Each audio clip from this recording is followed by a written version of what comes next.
Guys, welcome back. Apologies I've not been around for the last couple of weeks. I've been quite hectic, busy with some personal stuff.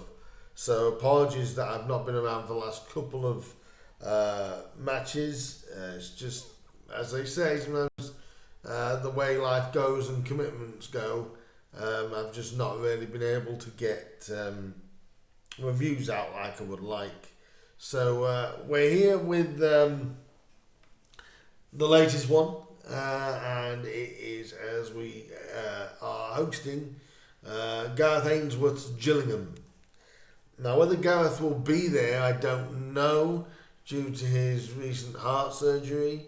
I don't know whether he will be there. He may not be, but I'm sure if he isn't, I know that his number two will be taking charge of that, and this is a good game. This way, it's going to be. I feel like this is going to be a good game, a good game and a tight game at the same time. If we look at what Artell said during his pre-match, especially with Humberside, injuries we seem to be slowly improving. Obviously, a lot of the lads played in the reserve league last week and lost out to Derby County just 3-2, but goals by Jude Sunsup Bell and of course Danny Rose, which is good for both those lads really. Good to see them getting points. Zach Gilzennan got a whole half against Derby, which is always pleasing to see that he's on his way back up to fitness, and everyone's sort of doing their own thing and working out everything that you'd expect them to. So things are coming well. Obviously, disappointing last week due to that defeat to Colchester.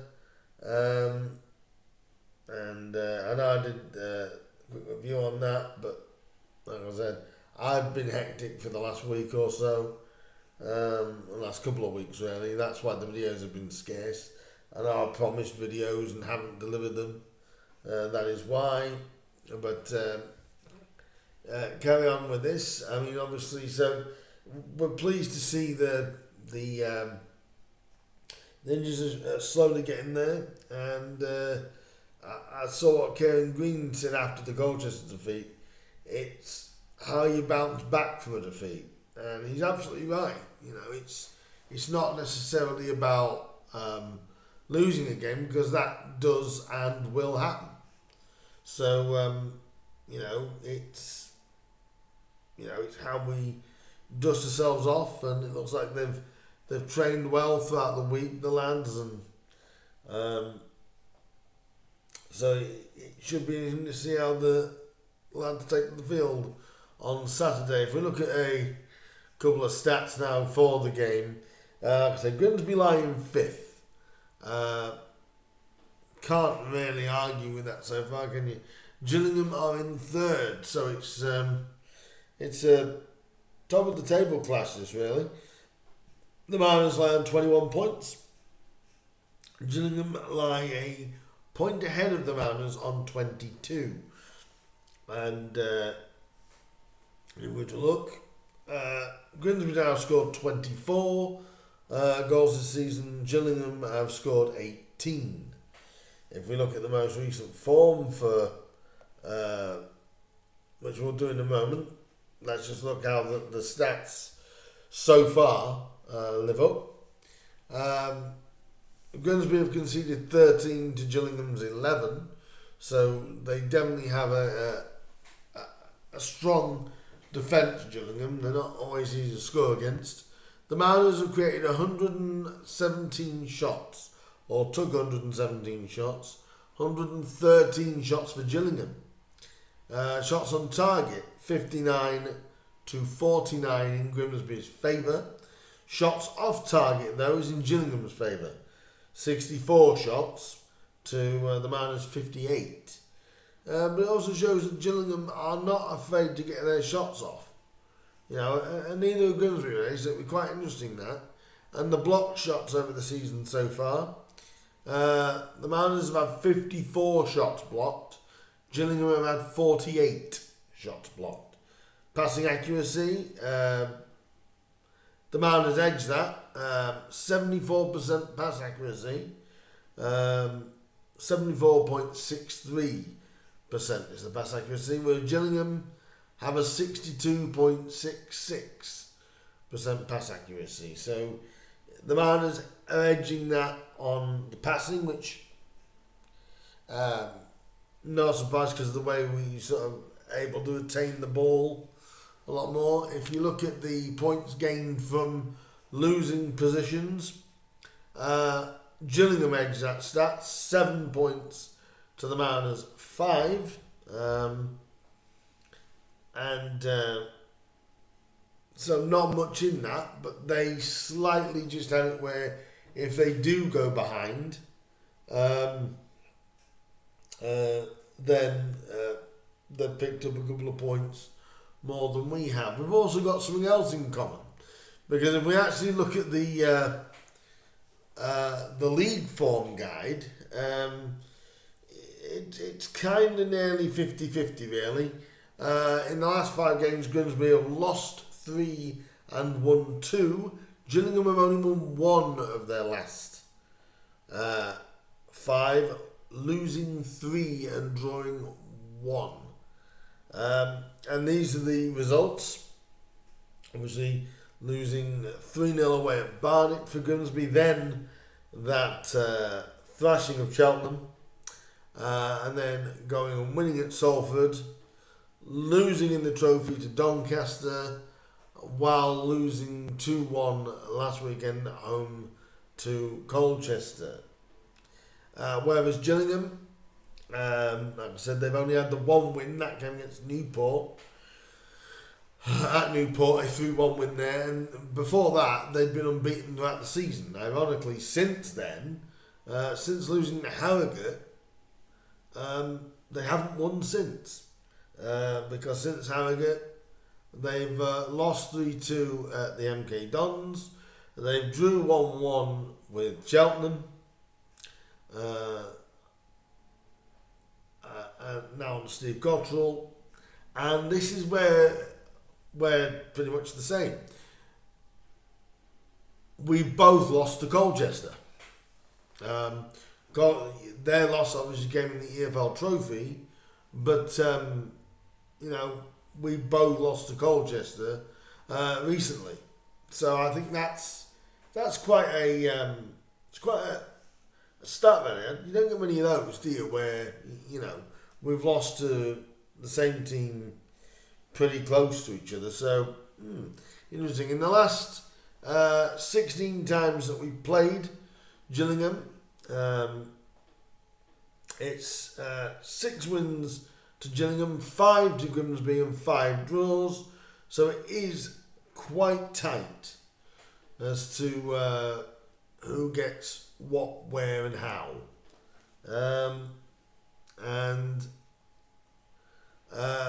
It promises to be a real tight one, and scores in the last 3 between the two sides prove there probably won't be much in this. In March of 2024, we ended up getting a 1-1 draw down at Peacefield, and then in October, it's been nearly exactly a year since we played Gillingham at Gillingham, even though this is at Park. Last time we went to Gillingham, we got a 1-0 win at the. I remember that win because it was a cracking finish as well. If I remember correctly, it was superb. Kevin Green got the winner that night, and it was a great ball by Denver Hume, if I remember correctly, and a great finish by Greeny to give us the 1-0 win when Gillingham were top of the table, if people remember that. And the last time that we played Gillingham at Bunwell Park back in January, it was a 1-1 draw. So unbeaten against Gillingham in the last 3, but very, very tight encounters. If we are to look at some facts, I am using obviously the BBC Sport website for these facts, but here we go. Grimsby Town are unbeaten across their last 4 league games against Gillingham. We haven't lost since a 2-1 defeat in February 2023.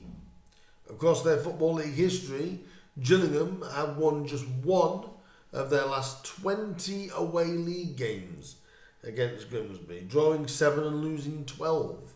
A 2-1 victory in September 2001 is the last time Gillingham beat us away from home. Now, could that be a good omen for us or a bad omen? Who knows? They haven't won here since 2001. No player has more goals and assists combined in League Two this season, this is a great stat this, than Charles Vernon. He's scored 4 goals and 5 assists.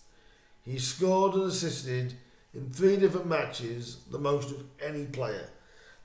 Because like I've said about Chaz, and I'm sure he'll be playing tomorrow, bar something catastrophically going wrong, and I will still state this, I've stated this in other videos, I will state this again, probably the best winger in League Two when fit. He's proving that in general, and the stats are proving that he's the best winger in League Two as well. So, all good. Another stat here for our opposition though, Gillingham have played 28.6% of their passes long in League Two this season, the second highest percentage of any side behind only Walsall with 29.7. By contrast, the Mariners have played 16.3% to be precise, of their passes long, the third lowest percentage. Gillingham and obviously Gareth Ainsworth, they do have a direct style of play, Gillingham. They do not mind just, we'll say lumping it long, but they don't lump it long. They like that physicality, whereas we do it to sort of find space, I find. When we go over the top to play it, we have this for people to run on. That's where we're trying to find the space. I think it's going to be an interesting contrast of styles this game, and it's gonna be a difficult game to call this, because, like I said, that there isn't many goals in games, but knowing that we're unbeaten in 4 against Gillingham, I think it makes my score prediction even more of a challenge.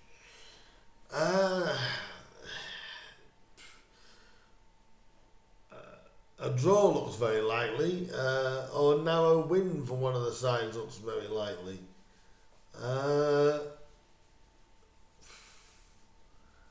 I'm going to go for a 1-0 win for Grimsby Town again. I'm going to go for a 1-0 win for Grimsby.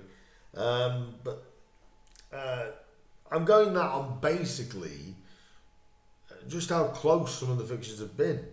I don't see them being a shed load of goals in this.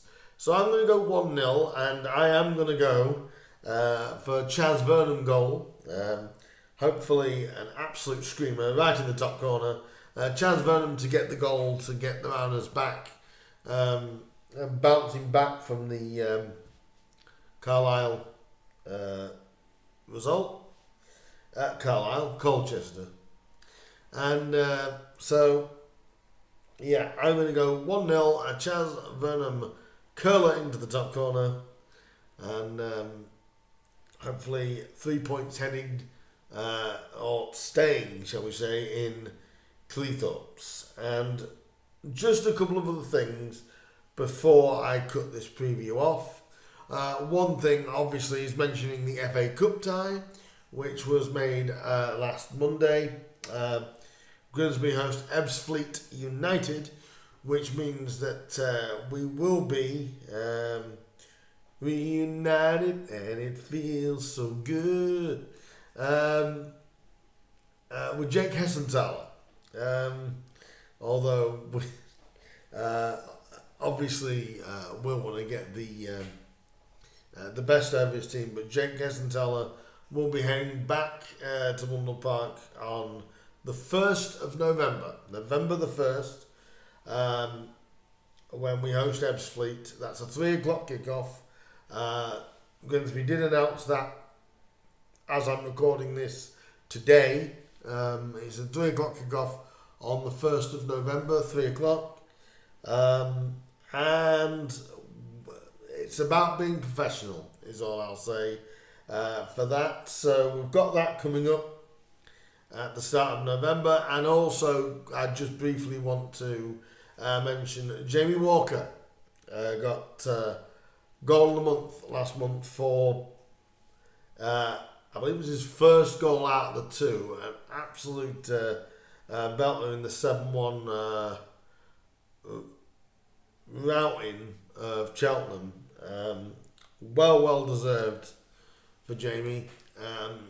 And hopefully there'll be a few more of those to come over the time. But, the women's team being just successful as well.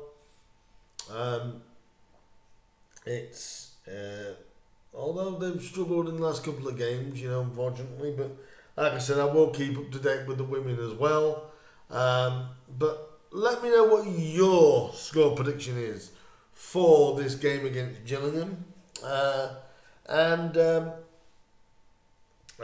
you think it's going to be tight, just like me?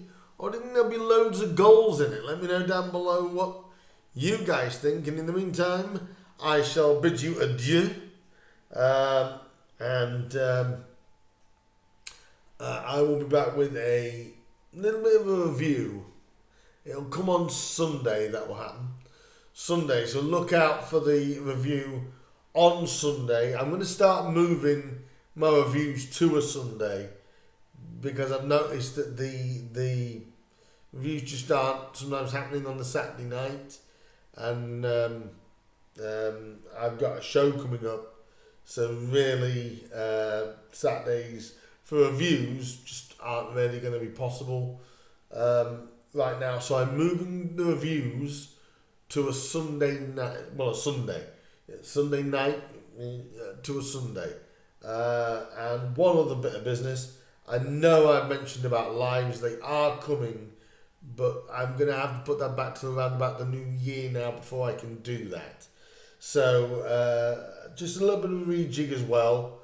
The reviews now will be coming on the Sundays, and there will be my first live the first week in January.